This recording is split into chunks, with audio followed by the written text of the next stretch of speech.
I'm Connor with Adventure Subaru, and today I'm going to be talking to you about the air conditioner in your vehicle.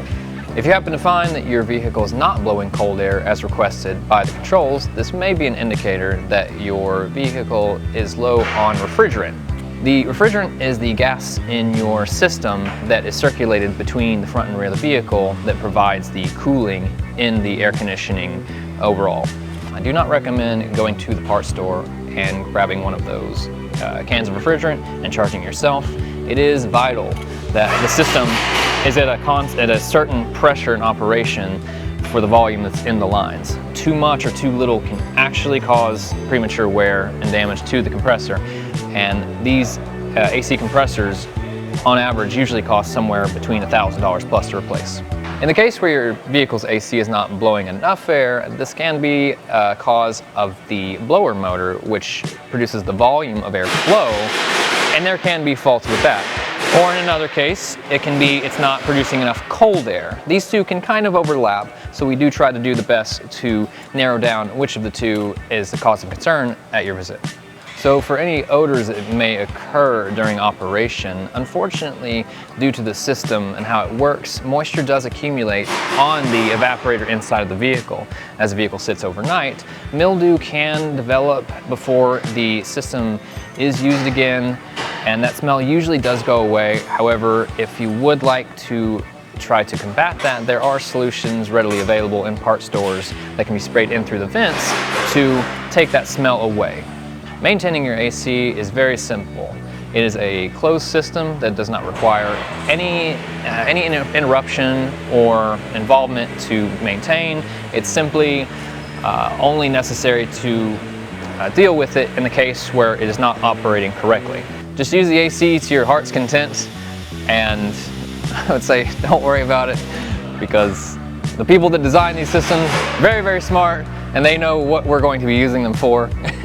So they know that there's a wide range of uses. Some people might use it one way versus the other. It's designed to operate fully in that scope, and if it wasn't meant to be, they would have taken it away or put in safeguards like other components on the vehicle.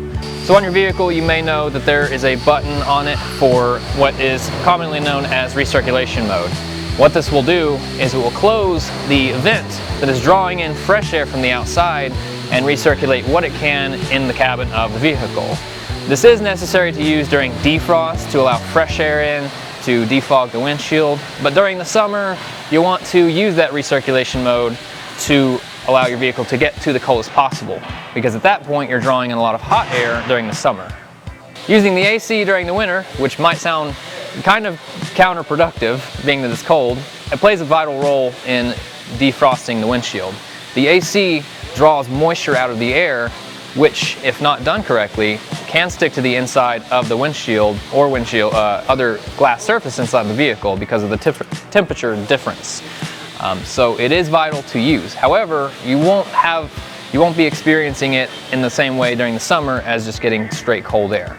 Servicing the air conditioning system is not part of the multi-point inspection. That will only involve a visual inspection to the lines and hoses for any leaks that we may uncover during your visit. If you're buying a newer Subaru vehicle compared to older ones, you may notice there might be a bit of a learning curve for some of the operations of the air conditioning, such as the setting the target zone to a specific range inside of the vehicle. Older vehicles worked on a simple operation of you're in control of how much hot or cold is coming out of the vents.